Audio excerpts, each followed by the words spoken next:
Hello, everyone. Welcome to FDH Lounge mini episode 1928. You have with you here today FDH Lounge dignitaries Rick Morris and Russ Cohen, and we are here to preview the 2026 Stanley Cup Final singular here on the FDH Lounge. The correct way.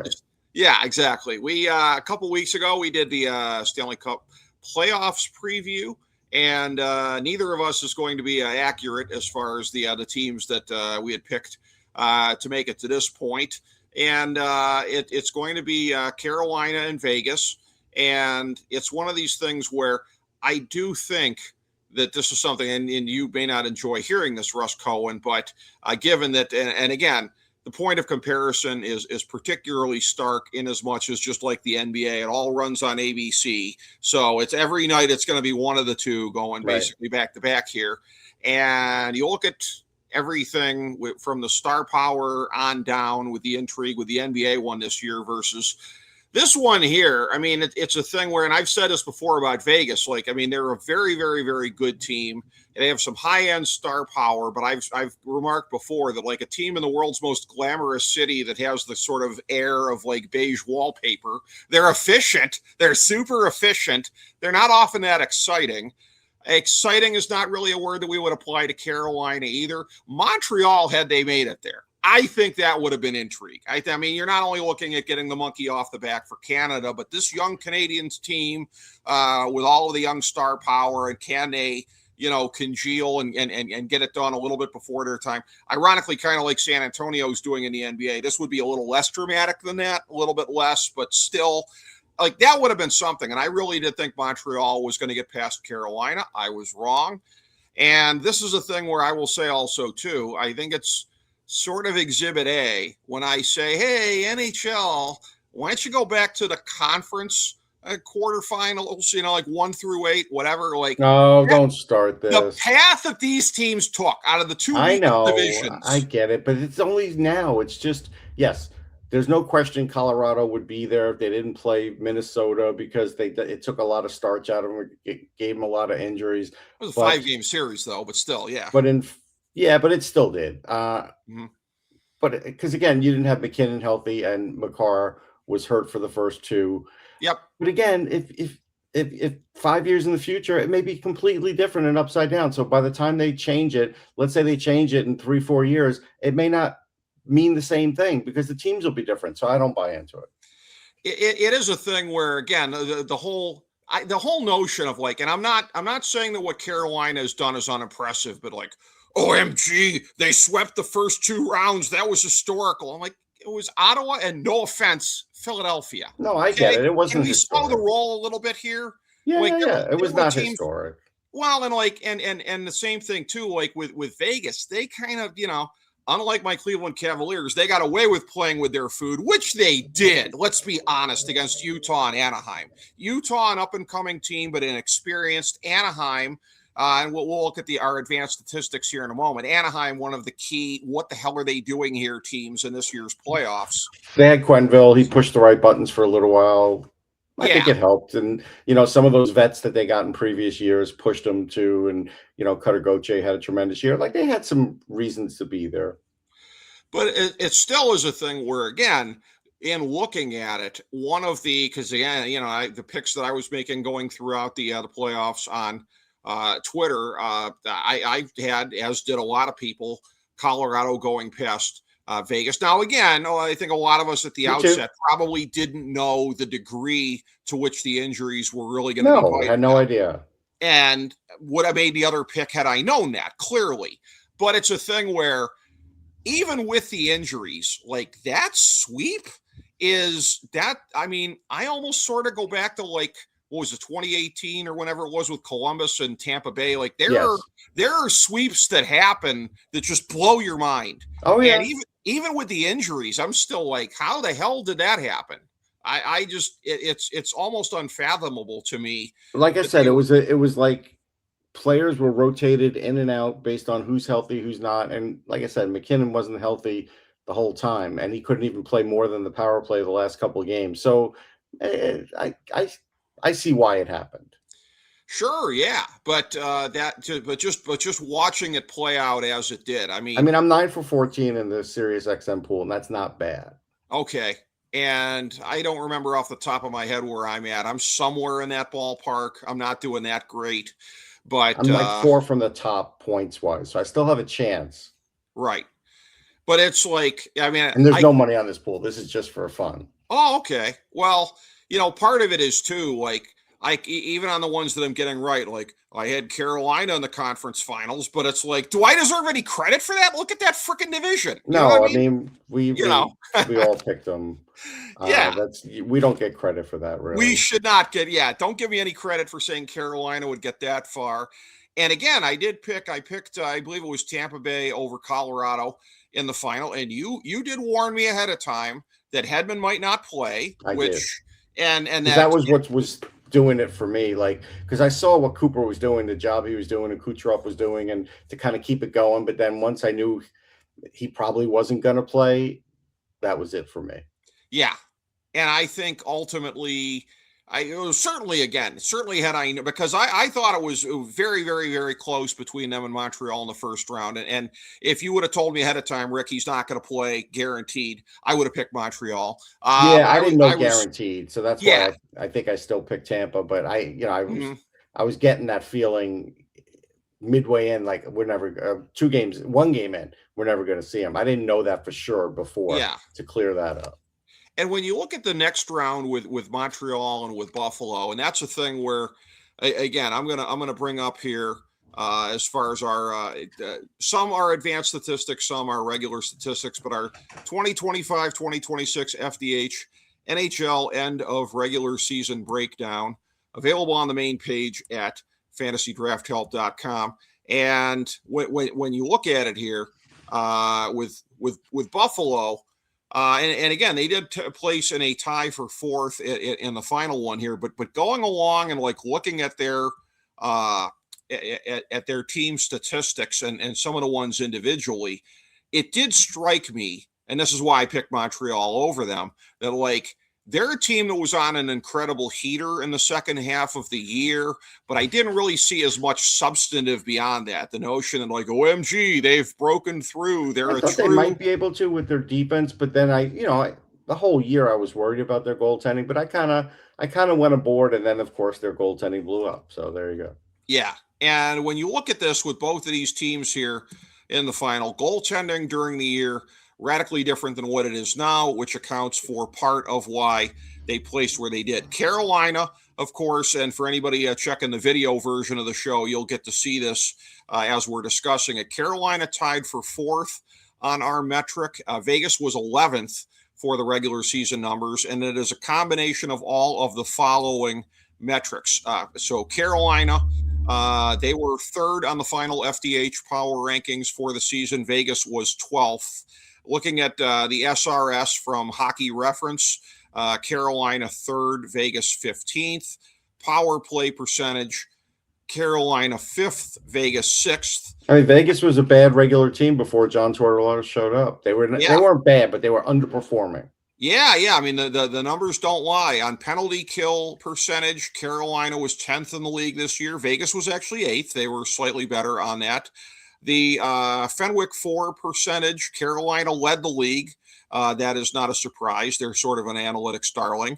And Vegas was 4th. So, analytics, if you're looking at that part of it, that these teams advanced here.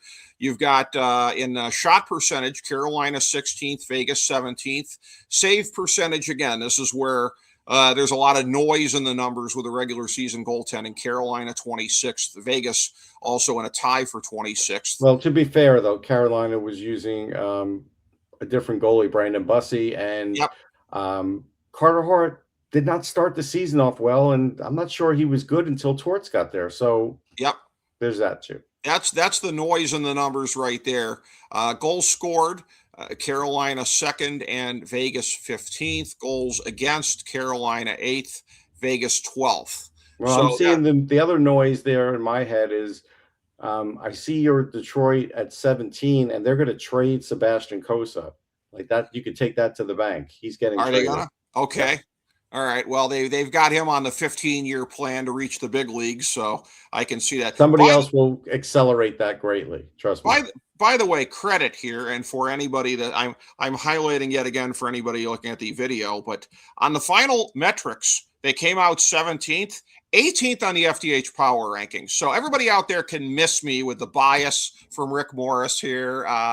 You know, I had him one slot lower than the numbers ended up putting him at, and that is a thing where ultimately in looking at this, yeah, I mean, use your brain over your heart. I try to do that as much as humanly possible. I try.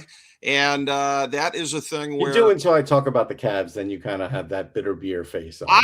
you know, it's tough. It's absolutely tough, and I'm not going to deny that for a moment. I'm a man that's in some pain. I will say, Game 3 of the Eastern Conference Finals. So I was watching this. There's a friend of a friend who has an excellent.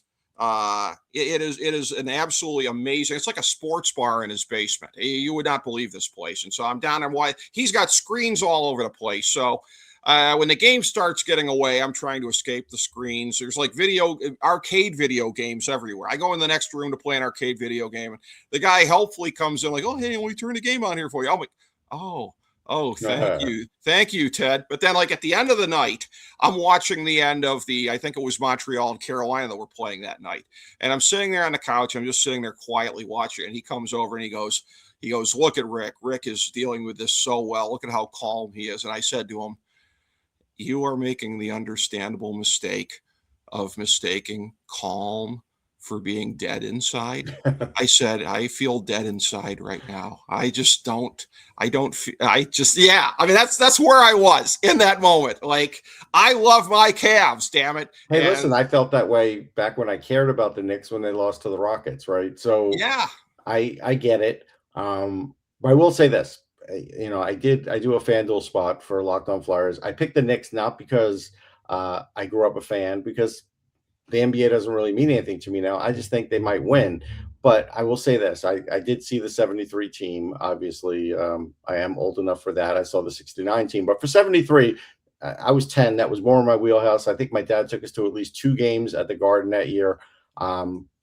Best backcourt I've ever seen. I know there's arguments about it, but Earl Monroe, Earl the Pearl, I used to do the spin move in my yard on my basket. Him and Clyde Frazier, like that was the engine of that team. Willis Reed was still there, but he wasn't the same Willis Reed. You know, he had the double knee thing going, and but still, it was tremendous. It's hard for me to sit here and say that this is the second time since then they've been to the finals, as they call it, which is nuts, right? I mean, I just don't even know what to say about that. So I'm happy for all Knicks fans that have hung in there. I did not hang in there, but I have other reasons why I didn't hang in there. It wasn't because I didn't love the Knicks. It was just because of other things. Well, I have 2 notes about what you just said there. One is, as far as Willis Reed goes, this is the era, sadly, where you know, you had any kind of knee injury that required surgery or whatever, and stick a fork in you. Like, you're never going to be the same. I was just about to mention that there's a football account that I follow on Twitter that puts up classic films and stuff, and I was just seeing it over the weekend, and I think it was his birthday, and I was watching Gale Sayers stuff, and it's like, he could change direction like nobody's business when he was okay, and then when he wasn't, he couldn't do that. Yeah, I mean, he's sort of the biggest poster child for that. So these are guys who unfortunately couldn't come back from things that we might consider to be routine today. Bobby Orr as well, yes. Joe Namath, my favorite. Bobby Orr, who I've always proclaimed the greatest player in the history of the NHL, because I don't believe it, but he's close. But doing it from the defense position. Oh no, it's tremendous when you have a defenseman like that. It's a weapon, man. Yeah. I mean, I've always proclaimed him numero uno. And again, for as much as I'm a wings guy and Gordie Howe and all that, for me you should be a Dennis Maruk guy. I don't know what's wrong with you. Well, you know, I'm unbiased yet again on that. The other thing is too, you talked about the Knicks in the 90s. We covered this during the NBA Finals preview that I did with Ben Chu earlier. The 99 final gave rise to 95 finals, since it's the NBA, I guess, gave rise to the asinine theory propagated by Bill Simmons of the Ewing theory, that some teams are better without their dominant superstar player. Had nothing to do. Don't get me started. I can tell you why it wasn't all on Ewing. I'm not going to. And I fully disagree with Bill Simmons, who is a Celtics fan, so I can't even listen to him. Sure. Oh yeah, and you wouldn't be hearing him doing the Ewing theory on Tatum if the Celtics went to the finals without him this year. That would somehow escape his attention. Of course, if that were the case. So but, doesn't even matter. We've wasted enough oxygen on him. But as far as this final, it is a thing where again, and I will say, and I guess since we're talking about some of these more sort of not exactly superfluous angles on things here, but as far as I'll just pose it as an interest or rooting kind of a thing. I wonder how many other people out there, like, I will be unabashed in this that first of all, I will say, and I'll give credit to Torts, and I'm not a Torts guy, but you got to pick your poison. And Vegas was part of my spite firewall, which I sometimes have. I needed somebody to take out Carolina. And to my dear friend Kate, who's probably listening to this, who's a Colorado native and fan, I'm sorry, Kate, but I'm a Wings fan. That's how I look at it. So I appreciate. Oh yeah, so you don't really feel that bad for the Avs either. I feel bad for her personally, but that's it. Anybody else, no, not at all. But it's a thing where Torts did that. But I'm rooting for Carolina in the final here because, again, I don't like him. And then the other thing is, too, talk to me about this. You're somebody that has covered the Flyers for a long time. It's a thing where I'm not going to say anything defamatory or anything like this, but there's a lot of people out there who feel like Carter Hart might have gotten away with something for which a suspension would have been a slap on the wrist. And it's a thing where I just kind of look at it like, I'm not sure this guy belongs back in the league, kind of a thing. I'm not saying he did it. I don't disagree. I mean, I am not going to disagree. Okay. No. I thought you might have another angle on that, but okay. I do not have another angle on it. Okay. But he is, so it doesn't really matter what we think. Right. But as far as, a story where, again, like, Jack Eichel is fine with me. Like, there's guys on the Vegas team that are very likable that I could get behind, whatever. But the combination of the coach and the goalie is kind of making me go the other way here. But I get it. I fully get that. When you look at it, and again, the history of this. So Vegas, this is their third time in being in the final since coming into the league at the beginning of the 2017-2018 season. Of course, the first time was the first season when they lost in the final to Washington, and then subsequently winning it a couple of years ago against Florida in 2023. Yeah, I covered that, but I wasn't there for the clincher, but I was in Vegas, and I remember telling one of the bartenders, I'm like, dude, they're going to win this. Yes. Goes, I hope so. Like, they have some really big fans. They do. You were there for the legendary Game 1 Jackie Redmond in the pink dress game. Did I see Jackie that night? Probably. I don't remember. Yes. But okay. And for Carolina, their third time of being in the final as well. You go back to 2006, and we'll talk about that. I was there. Boy, there's so many echoes of 2006. And I did cover that clincher, yeah. Yeah, I mean, exactly 20 years later, there's so many echoes of it. But I would also say... we also have to say this. There's echoes because Rob Brindamore, as a player or a coach, has been responsible for like 97, 98% of their playoff wins, something like that. Well, and not only that, as I was reminded in looking at this again about Jordan Stahl being their captain. So his brother, he wasn't the captain in 06, but he was probably the best player on the team, I think, because that was like kind of a career. Yeah, Rod was the captain. Yeah, but Eric Stahl sort of had a career year that year. Eric Stahl was the superstar. I remember him being very central to what happened that year. Oh, yeah. And that, like, exactly 20 years later on this. And I would say, from a completely unbiased point of view, I feel that Raleigh hosted the greatest Stanley Cup playoff final game of the 21st century. I refer, of course, to Game 3 of the 2002 Stanley Cup Final. That what was a triple overtime epic with Larionov and Dandino. I can still see Dandino jumping in my sleep sometimes. I don't know if I agree with that, but it's up there. It's up there. You got to admit it's way up there. So that was their first time in. They come back 4 years later. They make it happen. That was. They did that in the Game 7 too. Yeah, and that was quite a final. That was Cam Ward. He gets. It was. Now I'm forgetting the original goalie, a European guy. But anyhow, Cam Ward took over the job, and wins the Conn Smythe. I watched him carry the Conn Smythe into the locker room. I was among the first people in the locker room, so that was kind of cool. Martin Gerber was the original goalie. Oh, I was thinking it was Artur's. No, it It wasn't was not. Arthur's Urbe. It was Martin Gerber. Irby was not there. Okay. No. One of the things that I remember about this 2006, watching one of the games with FDH Lounge Dignitary John Adams, and there was a hurricane. So this was a very antagonistic towards the rest of the world Hurricanes blog, run by some woman who dubbed herself the Acid Queen. And I remember him going on, I think Edmonton might have won one of the games in overtime. I remember him going on and trolling on the blog about that. And then exactly 15 minutes later, he was banned from the blog for life.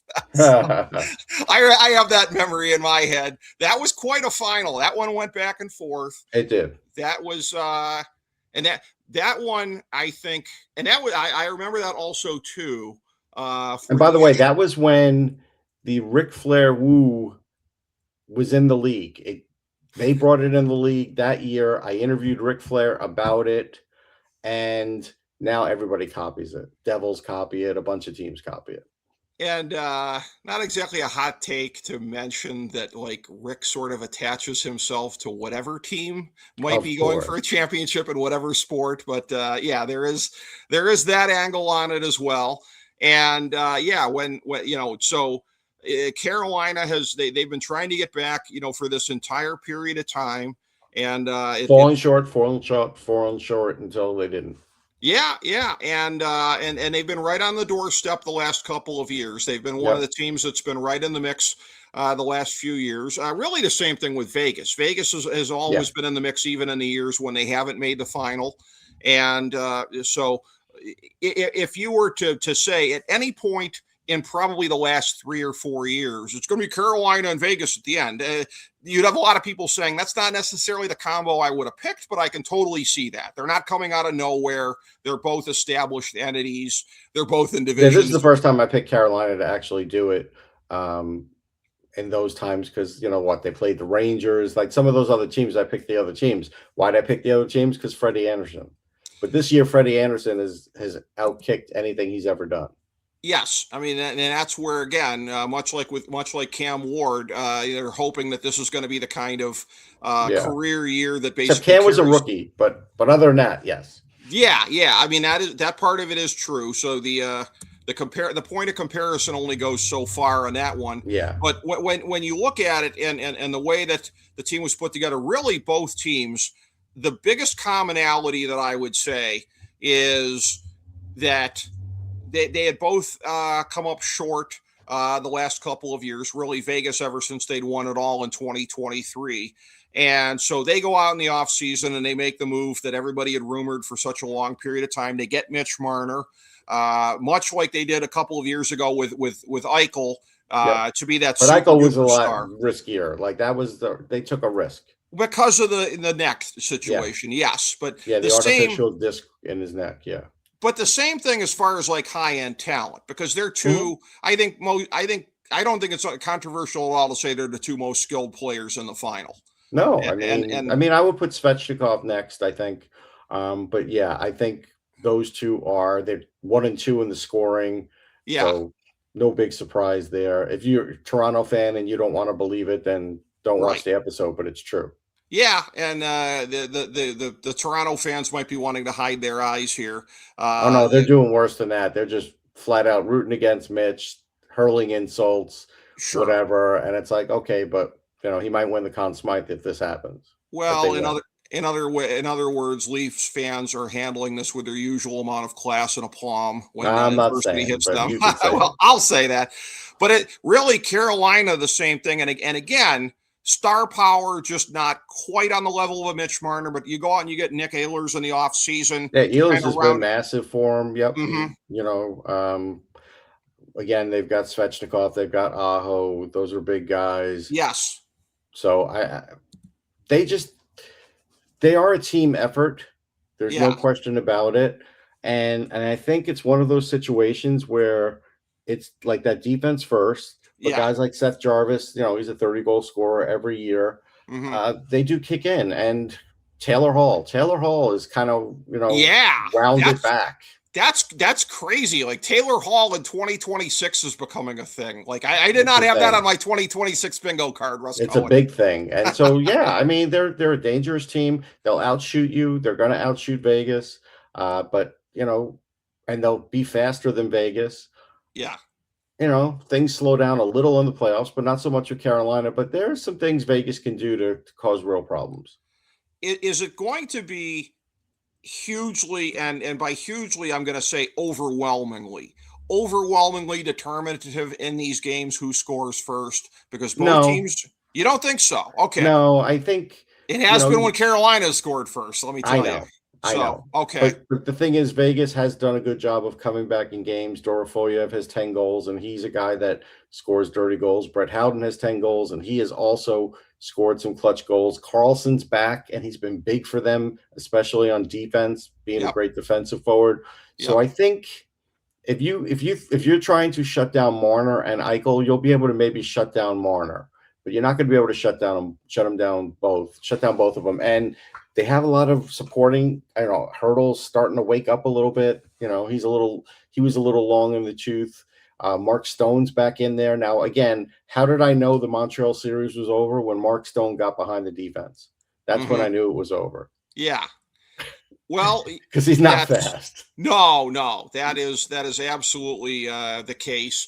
And yeah, when you look at it, it's one of these things where, and again, Stone is on a short list of players. When we're talking about Eichel and Marner, who's on the list, not far behind for that. all-around play and just being important to the team, he's up there, man. Stone is definitely on that list. And so, yeah, it really is something where, in a way, this series, it'll be very, very interesting when it's done to see how it plays out, because FDH Lounge Dignitary, Ben Chu, and I, on air and off air over the years, in talking about essentially like regression to the mean, progression to the mean, the notion that like you only have a finite amount of production within the course of a year. I mean, a team like Vegas, you could look at it as sort of like a classic rope-a-dope kind of a situation of like, how much of their year's production did they use up in the 82 games? And how much of that has to do with what we're seeing from them now? Obviously, it's the change in direction with a new coach and all of these things here as well. But I'm almost wondering, and that's a thing where it doesn't happen very often, because like I will say, it is kind of night and day when I put up the similar numbers for the NBA finals. We're looking at it and it's like, yeah, okay, we can pretty much discern completely by looking at these numbers. They apply almost completely to what we're going to see in the finals, versus here, like you said, we're having to sort out the noise in the numbers, and we're having to sort of interpret things and everything like that. And it's like, I almost wonder sometimes in hockey, like if you can make it to the final in a year in which you have clearly had a down season, but you made it this far anyways. Like, I'm just, in terms of the bounce of the puck and all of those things like that, I wonder if there's not more of that goes your way in the end, those things that didn't happen during the season. It'll be very interesting to look back on this series. Well, the only thing I can say is, because you brought up basketball earlier, like the 6-9 Knicks were the underdog the whole way.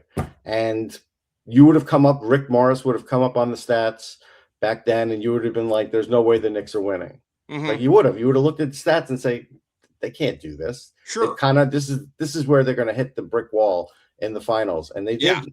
And so, like, sometimes the stats can lead you a certain way, and sometimes it still will go a different way. Well, and I would say also too, with your general metro area, that this might be a sore spot here, but yeah, the 77 Blazers had Bill Walton, but I mean, you look at the rest of that roster. Was it Lionel Hollins? They had a good team, man. It was a good team, but it was like, I remember. I just, I don't know how well it necessarily stood up to what Philadelphia had on paper. So it's a thing where you never know until you make it there, really. Yeah, I mean, a healthy Bill Walton always meant a lot. And I think like their regular season record wasn't necessarily overwhelming either. So I'd have to look that up and see. But yeah, like this is the thing with Vegas of like, they might be a classic rope-a-dope theory team of where nothing really went their way, but everything's going their way at this point in time. And I think it just caught fire at the right time, honestly. Yeah, and it just, to an extent, they were going to be due to do that, and that's the thing. Where again, making a coaching change of That's some fair, but sort. like if they didn't change the coach, they wouldn't have, right? So I think that's Probably not. No, they needed to do they were something dead in the water. I think they to knew that. change it up. And it is kind of hilarious that, when you look at this, the era of Vegas hockey and championship appearances, it's an era that has 3 separate head coaches in the finals over the period of time here. So all they did was change blackjack dealers. That's all. essentially, yes, it's the end of the shift, time to tip the dealer, and move on. What a classic Vegas. From working in Atlantic City, and because I did work in Atlantic City, the way they always did it was they do that with their hands and they walk away. Okay. Yeah. And that's pretty much what happened with Cassidy. So it kind of is. And the way that they have come out and the way that they have responded. And again, from looking at this, from seeing what some of the expert chatter has been about the final and the prediction that are out there, and it seems to be the same way that a lot of the wise guys are looking at it too. And when you get into the metrics of it as well, a lot of things seem to be pointing to Carolina to finish up this run. Part of it again is that because I think this is the best. I think conference record in like 40 plus years but again, I wiped the slate clean. I think it starts from zero. I'm also looking at the path they took, and I'm looking at it Vegas had an easy path. Vegas was harder than Carolina's, though. I mean, you would have to, but it was still easier than a lot of teams too. So they didn't have a hard path either. Well, these are the teams that came out of the 2 weakest divisions, which, like I said, I think kind of buttresses my argument for why you don't want to seed the playoffs the way that you do. But, we're stuck with this thing here. But so I'm just saying that Carolina only losing twice in the Eastern Conference playoffs. And I'm That's a big deal. How many times would we have expected them to lose? 3, maybe 4. What they did to Montreal, I find impressive. What they did in the first, no doubt. What they did in the first 2 rounds, I'm like, congratulations for doing what you were supposed to do. Here's your participation. No, that's fair, but I think Rob Brindamore would say the same thing. Probably, yeah. He's pretty straightforward about things here. So I'm saying all that to say this: that if you're looking at it, you've said a lot just to say this. I want to hear this. Just to say this. That there's so much, if you're going for the logic of this, I guess it's the logic all seems to point to, if you listen to the experts and the analysts, to Carolina to finish the job. And there's a large part of me, whenever there's a team of destiny thing here, the 20 years and all the historical markers. So you're saying finish the job like Luke Skywalker against Darth Vader? Like that? Is that what you mean? Exactly, yeah. Okay. So I can almost buy into it. But I mean, I'm just looking at what Vegas is doing, and it's just Vegas to me looks like a team that's going to finish it. They made this U-turn here right before the playoffs started, and like I said, played with their food in the first 2 rounds. I'm not impressed with how they played in the first 2 rounds. And again, there are asterisks to be put on what they did to Colorado. We have discussed that. But just overall, how they're playing, the fact that they have the 2 best players in the series, I'm going to say Vegas in 6 because I think they'd have to finish it on their ice if they're going to. I'll say Marner for Conn Smythe just because that will make so many heads explode up north. And that's how I see it playing out. Like I said, a lot of the logic, and that was all that to say this, it all seems to point to Carolina if you ask around. But I just have this feeling. Who are you asking, Rick? Who you're asking around? You're acting like you're walking around the condo and asking around. Who are you asking? Well, I was reading a lot of the NHL.com commentary on this. They had a lot of their picks up there and different websites. I think ESPN was starting to run through. And good old Greg W. had a big breakdown as to why Carolina was the heavy favorite in this thing here. And no, that's fair. They are the heavy favorite. Greg's right. Would you say heavy? I mean, I would have thought more moderate, but would you actually say heavy? It's heavy. I think it's heavy. Okay. I guess I'm really going against the grain then. Vegas in 6, Marner for Conn Smythe. Yeah, I'm going to tell you this first before I give my pick. Probably middle of the season, I was chatting with people who sit around me at the Flyers games and other people in the press, and I said, I'm going to tell you something. The East has dominated this whole entire season versus the West, and they did. And just because hockey's the way it is, somebody in the West is probably going to win it. Like, that's just what hockey does sometimes. Sure. But now I said that thinking it was going to be the Avalanche, right? But Vegas has kind of like done everything they're supposed to do. And Torts is not overcoaching, like he even said, which sometimes can get him in trouble. And so I feel like the same as you, Vegas in 6. I'm going to go Jack Eichel as the Conn Smythe, because I think that they might try and shut down Marner, and if they do, I think Eichel will take it upon himself to kind of make it happen. But it could still be Dorofoyev, who's got 10 goals too. If he ends up with like 15 goals, it's going to be hard not to give it to him. So, but I think it's going to go like that, because Carter Hart, I looked, he was like 4th in save percentage, and he's not even up there in goals again. So I don't think, unless they sweep, I don't think he's going to get it. But I think Carolina will be sort of heavy favorites because of all the reasons you said, the record, Brind'Amour, this is their time. They've built towards this. But in the end, they could be the Buffalo Bills. They could be. They very well could be.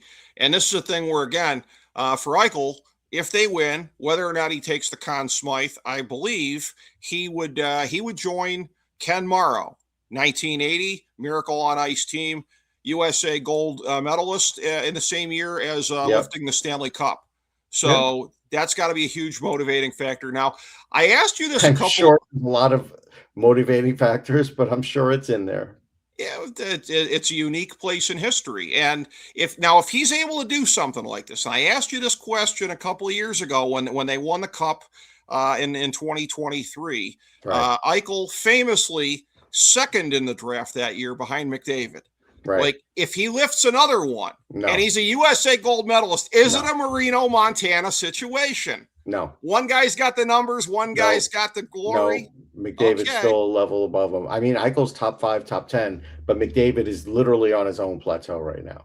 And sometimes those guys don't win a cup right away. Sometimes they have to leave to win a cup. Like, it happens. And I think that's what may end up happening. But if you're going to try and say that, like, if someone's going to look and say, well, McDavid should have won a cup in Edmonton, it's like, hockey's hard to win a cup by, without other help. And he has some help. Don't get me wrong. He's got Draisaitl, but he hasn't had a good defense. He hasn't had a good goalie in years. And so, like, McDavid's McDavid. He's on his own level. It's a top heavy roster.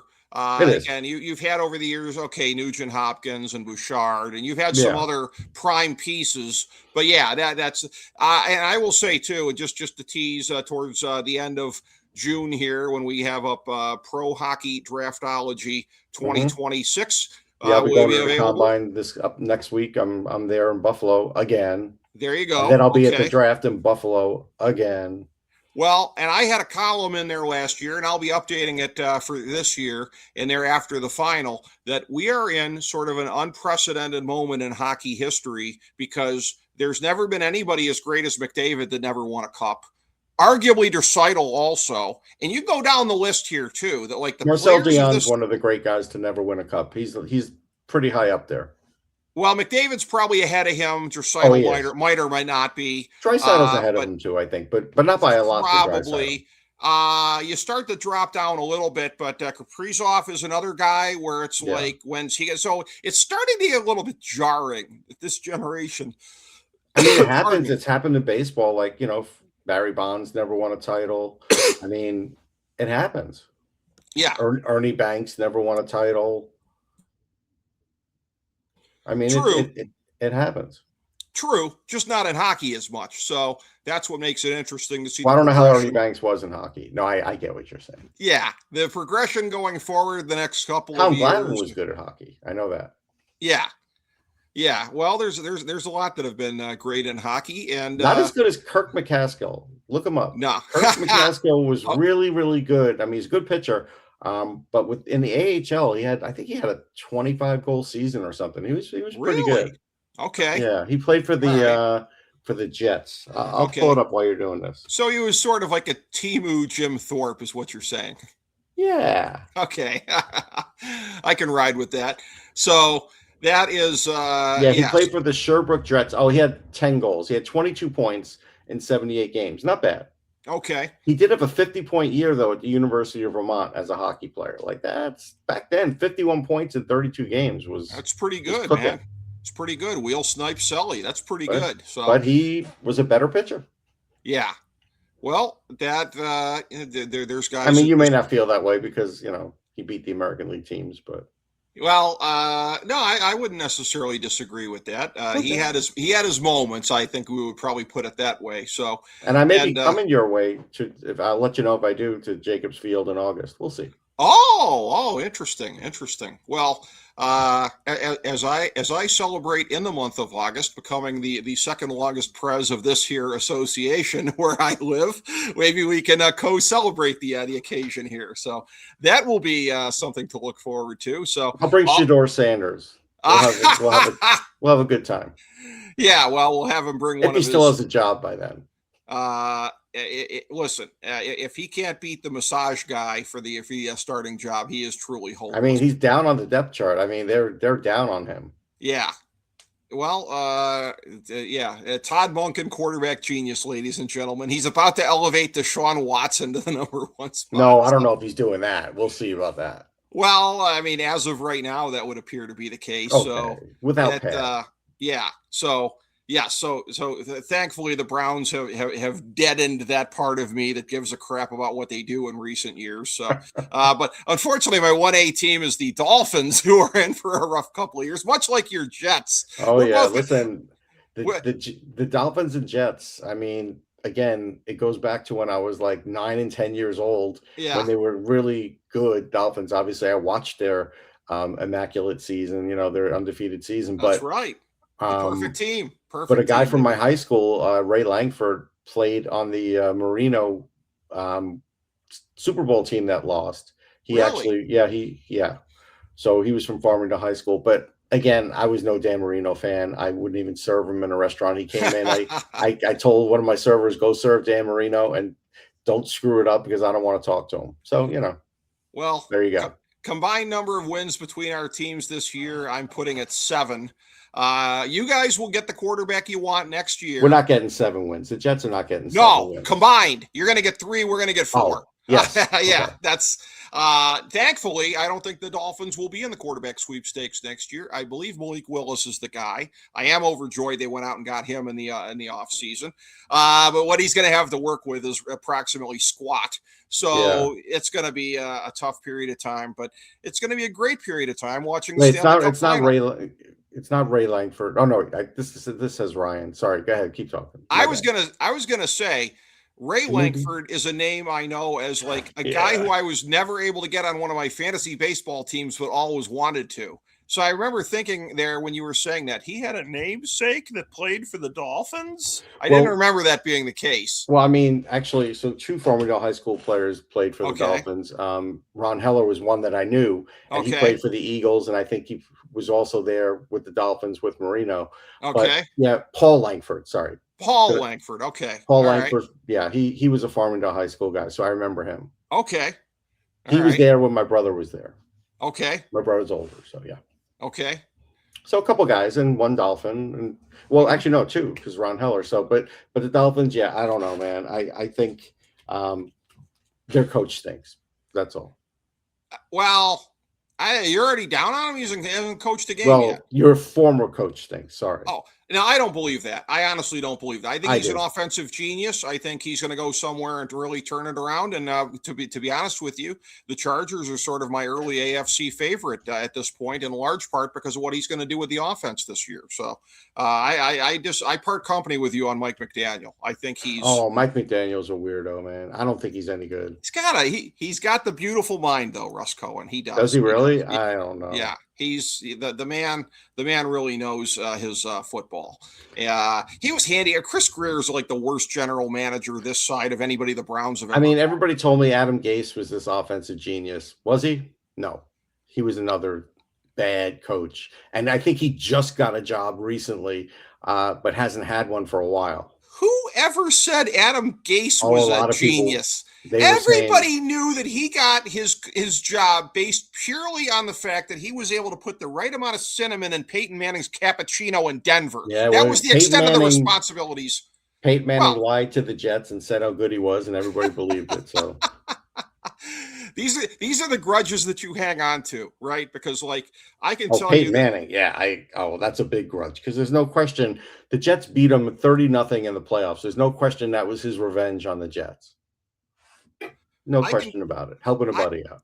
I can tell you, as a guy that is a University of Tennessee fan, that while I do revere Bruce Pearl for the amount of good that he did at the basketball program back in the day, Bruce Pearl is still on my shiznit list for what he did in 2019, selling the Cavs on, oh, what you got to do is you got to take this Isaac Okoro. Isaac Okoro is the guy you need. And See, that's what I'm saying. Going, people do that when they do it to your team and they give you the wrong information. You get mad. Russ, at the time, I was like, no, don't do it. Don't do it. Lo and behold, Isaac Okoro never came close to living up to the billing of 5th pick in the draft. So I feel your pain. I've been there. Having people vouch for somebody who ends up being a stiff is not fun. No. But segue alert. It will be fun to watch this year's Stanley Cup playoffs, the final that is coming up here, Vegas and Carolina, and we'll see how these games materialize. And I will look forward to hitting the postmortem with you once the series concludes. So a pleasure as always, Russ Cohen. Thank you so much for being here, my friend. And thank you all for checking out FDH Lounge mini episode 1928.